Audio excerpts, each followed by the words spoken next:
기억에 남는 환자분이 계실까요? 제일 기억에 남는 환자분들은 수술을 처음 한 할머니가 계시는데 시장에서 노점상 하시는 분이에요. 허리가 너무 아파서 걷지를 못해서 오시는데 수술비가 없는 거예요. 수술비가 없는 상황에서 병원에 지원도 해주고 동사무소 후원도 있고 수술을 하게 됐어요. 그리고 나서 편지 봉투에다가 의사 선생님 고맙습니다 편지를 쓰시고 그때 돈으로 2만 원인가? 그걸 갖다 주세요. 근데 이제 그 돈은 내가 못 쓰겠더라고요. 지금도 그 돈을 가지고 있어요. 그런 분들이 가져다 주셨던 마음의 정 같은 건 잊어버리지 못하고 그래서 일을 계속 할 수 있는 것 같아요. 제일 잊지 못하는 게 그런 거죠. 지금도 힘들 때는 그런 일들을 생각해요. 그런 분들도 있을까요? 혹시 진상 환자?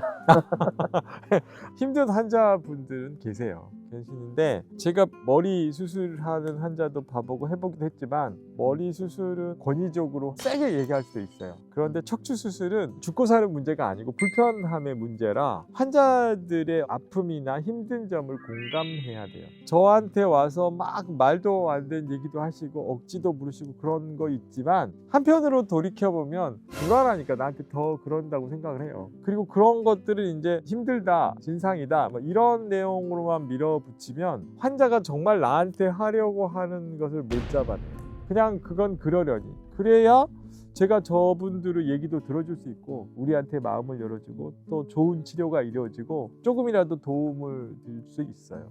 네, 그건 확실한 것 같아요. 근데 저도 많이 힘들어요.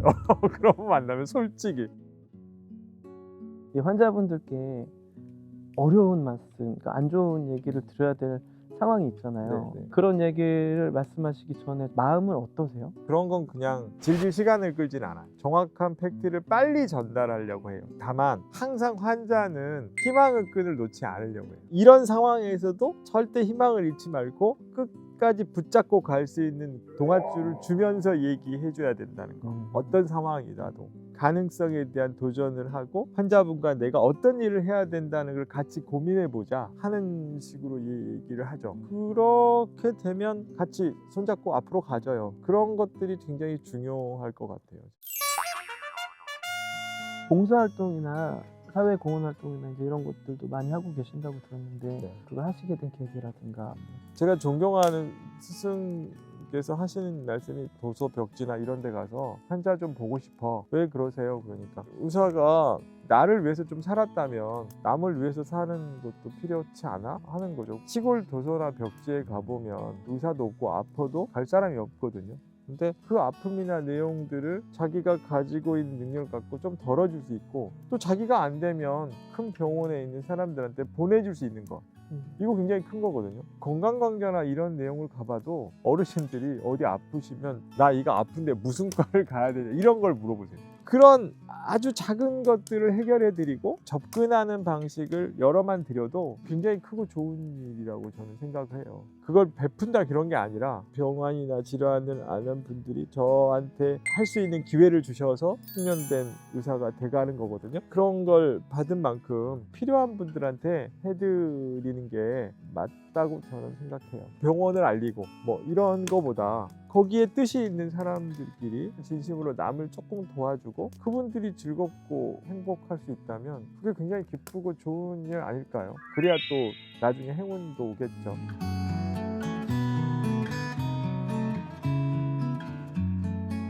제가 환자로서 병원을 방문해서 있었던 적이 있는데 병원 밥이 정말 맛있었거든요. 특별히 이렇게 신경을 더 많이 쓰시는 이유가 있나요? 저도 여러 병원을 돌아다녀 봤지만 병원 밥이 맛있었어요. 그래서 저도 이제 직원들한테 뭘 해주는 게 가장 좋을까. 근데 우리가 다 이런 일들을 하는 것들이 먹고 살자고 한다고 그러잖아요. 먹는 게 그만큼 중요한데 일을 하고 식당에 갔는데 밥까지 맛없으면 얼마나 짜증이 나겠어요. 그래서 밥 하나만큼 맛있게 만들어 보자. 제일 중요한 게 재료가 좋아야 된다더라고요. 그래서 제일 좋은 걸로 놓으라 그랬어요. 그리고 식당 이모님들 복지나 이런 것들 제일 좋게 해드리고 직원들 생일날 음식 챙겨주고 그게 활성화되고 딱 굳어진 것 같아요. 하루 가장 즐거운 시간이 밥 먹는 시간이었으면 좋겠다. 그런 생각은 있었어요. 그리고 60억 인구 중에 연세하나병원이라는 공간에 모여서 하루를 살아가고 같이 밥을 먹고 아침에 왔다가 저녁에 빠이빠이 헤어지잖아요. 이게 제가 볼 때는 엄청난 인연이라고 생각해요. 그 인연이 계속돼서 그분들을 이해하고 그들과 소통하고 하는 것들이 좋은 병원으로 가는 가장 중요한 화두지 않을까 하는 생각이 들어요. 역시 제일 중요한 건 사람이에요. 되게 저랑도 좋은 인연이라고 생각해요. 잊을 수 없는 인연이죠. 같이 사진 찍어 했다니까 우리가 2년 전인가 그런데 그 시간이 지나가고 또 우리가 만나서 이렇게 찍을 줄 어떻게 알았어요. 사람이 인연이 있는 사람은 절대 안 헤어진다니까. 그렇게 좋게 말씀해 주시니까 어떻게 손이라도 한번 잡아야 될 것 같고. 그렇다. 떨렸어요. 너무 이렇게 자연스럽게 잘하시는데? 난 노력 많이 하고 왔다니까 오늘.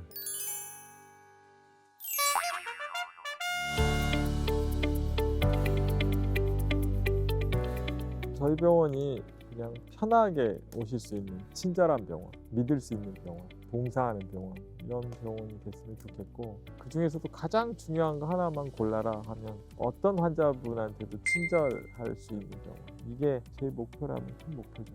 네. 고생하셨습니다. 고생하셨습니다. 감사합니다.